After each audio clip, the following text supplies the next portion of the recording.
Jadi perlu kita ketahui, beberapa waktu yang lalu presiden kita memang mendapat bantuan kucuran dana dari negeri Cina untuk pembangunan. Tapi tolong dicatat oleh semua ikhwan yang ada di sini, dana bantuan untuk pembangunan dari Cina yang jumlahnya ratusan triliun itu tidak cuma-cuma. Pertama, itu sebagai pinjaman yang berbunga. Yang kedua, ini yang perlu kita tahu, bahwa ada kompensasi pembangunan itu harus dilakukan oleh perusahaan Cina. Berarti kan duitnya masuk ke sana lagi. Dan nggak sampai di situ. Yang ketiga, perusahaan Cina yang membangun itu akan menggunakan material, konstruksi dan lain sebagainya juga dari Cina. Yang keempat, untuk melaksanakan proyek-proyek tersebut, tenaga kerjanya pun ada persentase tertentu harus dari Cina. Nah, makanya ada beberapa proyek, katakan 900 tenaga kerja, yang 300 dari Cina. Kalau 9.000 tenaga kerja, yang 3.000 dari Cina, 30% lebih.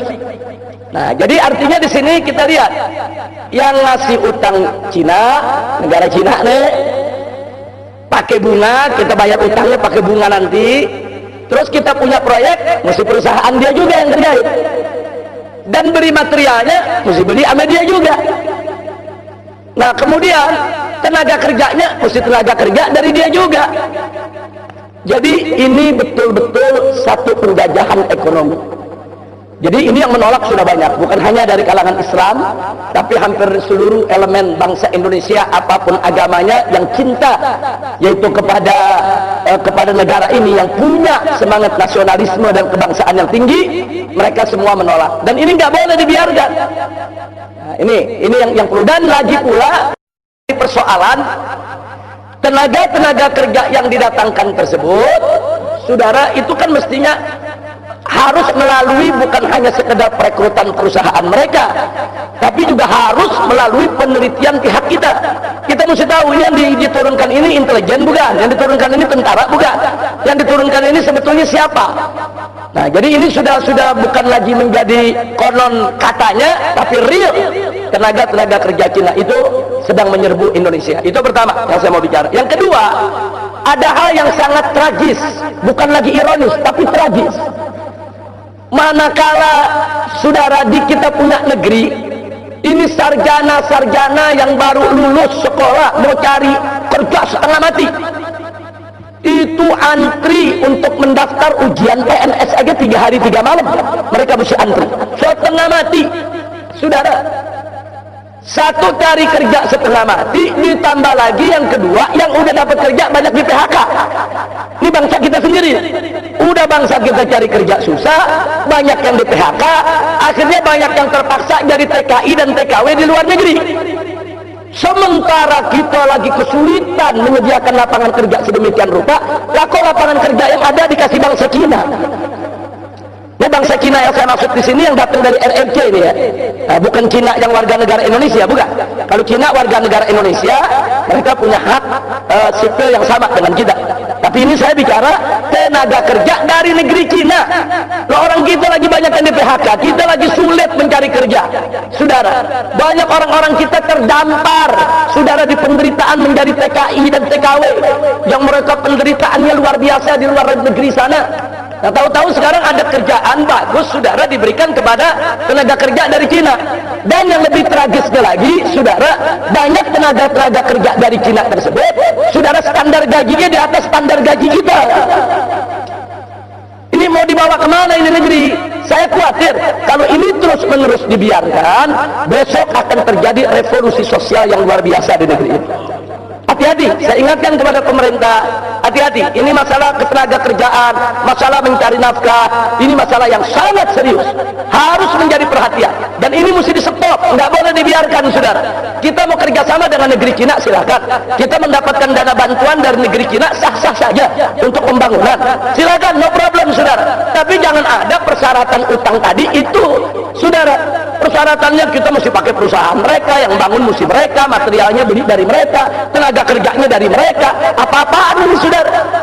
Ini penjajahan ekonomi, ini penjajahan ekonomi. Dan ingat, 350 tahun kita dijajah oleh Belanda, itu yang 200 tahun yang menjajah kita perusahaan, bukan pemerintah Belanda, saudara.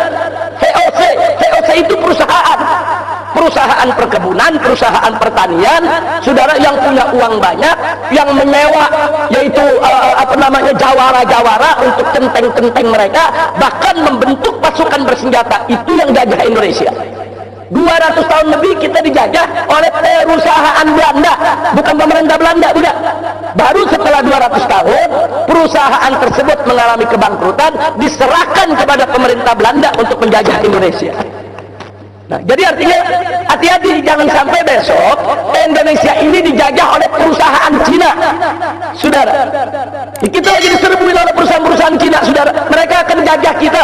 Dan jangan lupa, pengusaha-pengusaha tersebut, saudara, dengan akses yang mereka miliki, dengan finansial yang mereka punya, mereka mampu untuk membentuk security yang dipersenjataan, security yang dilatih.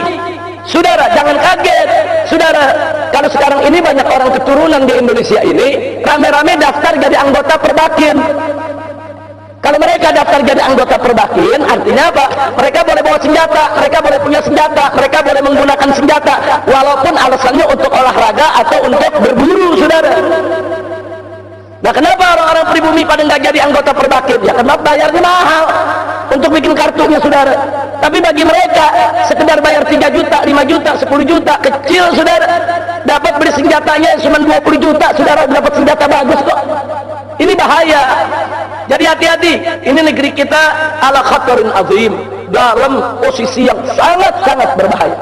Jadi saya sepakat itu, tapi ini kita nggak bisa sikapi hanya dengan ceramah, hanya dengan tabligh, tapi harus ada gerakan konkret, real. Bagaimana untuk mencegah ini semua? Kita harus kirim delegasi ke DPR, kita harus pertanyakan itu ke DPR, khususnya Komisi 1 bidang politik dan keamanan, saudara, untuk mencegah ini semua. Kita harus tekan presiden, kita harus tekan pengambil kebijakan.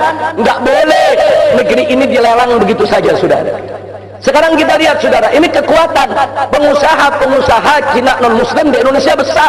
Mereka punya kerjasama yang kuat dengan perusahaan Cina yang ada di RRC. Makanya sekarang proyek reklamasi, saudara. Begitu seorang menteri yang punya nasionalisme, punya semangat kebangsaan, cerdas, rajin, bagus, berani, seperti Pak Rizal Ramli, saudara, dia protes itu reklamasi pantai Jakarta. Dia tolak itu reklamasi daripada pulau di sana. Akhirnya ribut dengan Ahok, saudara. Apa yang terjadi? Bukan Ahok yang digusur, Rizal Ramli yang diberhentikan. Ada apa? Sebab ini proyek reklamasi pantai, saudara. Ini reklamasinya sudah berjalan, duit triliunan dari investor Cina sudah masuk, saudara. Mereka sudah buat gambar apartemen-apartemen di 17 pulau, dan mereka sudah buat iklan, yaitu animasi, dan itu iklan disiarkan di televisi di Beijing, sehingga pengusaha-pengusaha Cina beli itu apartemen. Apartemennya belum dibangun, wuruknya belum selesai, saudara, unitnya sudah habis laku. Nah, sekarang ini berapa ratus triliun. Makanya kalau reklamasi itu di stop, sebagaimana Ahok mengatakan, kalau di stop kita akan dituntut oleh luar negeri. Memang betul, memang betul. Tapi disinilah dituntut keberanian Jokowi. Stop itu proyek reklamasi, saudara. Ini 9 perusahaan naga, company naga di Indonesia, saudara, bangkrut. Bangkrut, mereka harus kembalikan berapa triliun itu kepada investor-investor liar tadi, saudara. Jadi ini negeri mau dijual, saudara. Kenapa nggak diiklankan di Jakarta biar orang-orang kaya pribumi yang beli, saudara? Enggak, diiklankannya di Beijing, di pinggir laut. Kalau sudah namanya di pinggir laut, besok mereka menguasai laut, mereka bisa memasok apa saja yang mereka mau, saudara. Dan catat baik-baik, seperti tadi saya katakan, mereka memberikan dana, perusahaannya harus perusahaan dari Cina, materialnya material dari Cina, tenaganya tenaga dari Cina. Nah, sekarang mereka kirim nih material dari Cina, termasuk pipa-pipa besar untuk ditancap di pantai reklamasi pengurukan tanah. Begitu dibawa itu pipa-pipa besar sampai di Tanjung Priok, isinya narkoba. Fakta, saudara. Ini bukan konon katanya, berapa ton narkoba yang dimasukkan ke Indonesia, saudara. Ada apa dengan negeri kita ini? Biadab ini. Udah mereka ngambil apa namanya, mereka berikan kita pinjaman, kita harus bayar dengan bunga, ditambah kita mesti pakai perusahaan mereka, kita mesti pakai material mereka, kita mesti pakai tenaga kerja mereka. Mereka manfaatkan menguasai laut untuk masukkan narkoba. Nah, jadi ini nggak boleh dibiarkan. Ini semua punya kaitan. Jadi saya sepakat dengan Abdul Hasan, ini harus disoroti, dan FPI sangat serius menyoroti persoalan ini. Nah, adapun soal KTP dan lain sebagainya, saya tidak ingin memberikan ulasan yang panjang, tapi keresahan Habib Hasan sebetulnya keresahan kita semua.